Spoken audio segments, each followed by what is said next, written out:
ಆದರೆ ತೊಂದರೆ ಇಲ್ಲದೆ ಮುಂದಕ್ಕೆ ಹೋಗುವ ದಾರಿಯಲ್ಲಿ ಬರುವ ದಾರಿಯಲ್ಲಿ ಯಾವ ಒಂದು ತೊಂದರೆ ಇಲ್ಲದೆ ಮುಂದಕ್ಕೆ ಅವರ ವಿವಾಹ ಕಳೆದ ನಂತರ ದಾಂಪತ್ಯ ಜೀವನದಲ್ಲಿ ಸುಖ ಶಾಂತಿ ನೆಮ್ಮದಿ ಐಶ್ವರ್ಯ ಆರೋಗ್ಯ ಭಾಗ್ಯವನ್ನು ಕೊಟ್ಟು ಅವರು ಮಾಡುವಂಥ ಕೆಲಸ ಕಾರ್ಯಗಳು ಓದಲು ಬಂದು ಕೃಷಿ ವಾಣಿಜ್ಯ ಕ್ಷೇತ್ರದಲ್ಲಿ ಉತ್ತರೋತ್ತರ ಅಭಿವೃದ್ಧಿಯನ್ನು ಕಂಡು ಅವರ ದಾಂಪತ್ಯ ಜೀವನವನ್ನು ಸುಖಕರವಾಗಿ ಸಾಗಿಸುವಂತಹ ಶಕ್ತಿ ನಾವು ನಂಬಿಕೊಂಡು ಬರುವಂಥ ಎಲ್ಲ ದೇವರುಗಳು ಅವರಿಗೆ ಅನುಭವಿಸಬೇಕು. ಹಾಗೆ ಹಲೋ ಫ್ರೆಂಡ್ಸ್, ಕಳೆದ ವಾರದ ಮದುವೆ ವಿಡಿಯೋದ ಕಂಟಿನ್ಯೂಷನ್ ಐತೆ. ಈ ರೀತಿಯಾಗಿ ಮನೆಯಿಂದ ಪ್ರಾರ್ಥನೆ ಮಾಡಿ ಮದುವೆಯ ಮಂಟಪಕ್ಕೆ ಬಂದಿದ್ದೇವೆ. ಇಲ್ಲಿ ವರನನ್ನು ಬರಮಾಡಿಕೊಳ್ಳುವ ಕಾರ್ಯಕ್ರಮ. ಈ ರೀತಿಯಾಗಿ ವಿಡಿಯೋವನ್ನು ಕಂಟಿನ್ಯೂ ಮಾಡುವ ಬನ್ನಿ ಫ್ರೆಂಡ್ಸ್.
ಅಸಮಣೆ ಹೇರಿದ್ದಾರೆ.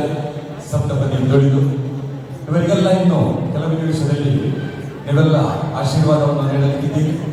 ಹಾಗೆ ಕಾರ್ಯಕ್ರಮದ ಈ ಸಂದರ್ಭದಲ್ಲಿ ಮನರಂಜನೆಗೋಸ್ಕರ ಒಂದು ಪುಟ್ಟ ಕರಗಿ ಆರ್ಕೆಸ್ಟ್ರಾವನ್ನು ಹಮ್ಮಿಕೊಂಡಿದ್ದೇವೆ. ಈ ಕಾರ್ಯಕ್ರಮಕ್ಕೆ ಆಗಮಿಸಿದ ಎಲ್ಲರನ್ನ ಮತ್ತೊಮ್ಮೆ ಪ್ರೀತಿಯಿಂದ ಸ್ವಾಗತಿಸುತ್ತಾರೆ. ಮುಂದೆ ನಾಗಾಭರಣ ಚಿತ್ರದಿಂದ ಆಯ್ದ ಮನರಂಜಿಸಲು ಬರ್ತಾ ಇದ್ದಾರೆ.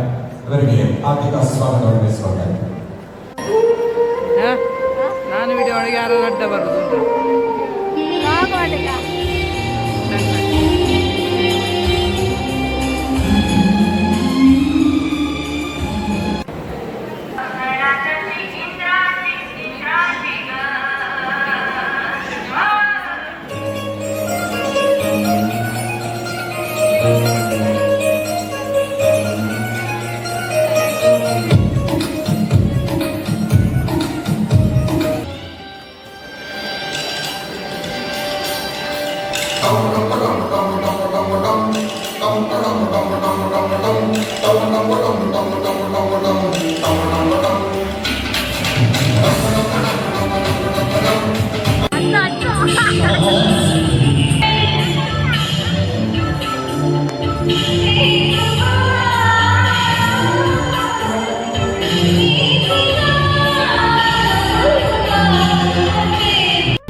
ರೀತಿಯಾಗಿ ಚಿಕ್ಕದಾಗಿ ಮತ್ತು ಚೊಕ್ಕದಾಗಿ ಒಂದು ಮದುವೆ ವಿಡಿಯೋ ಮಾಡಿದ್ದೇನೆ.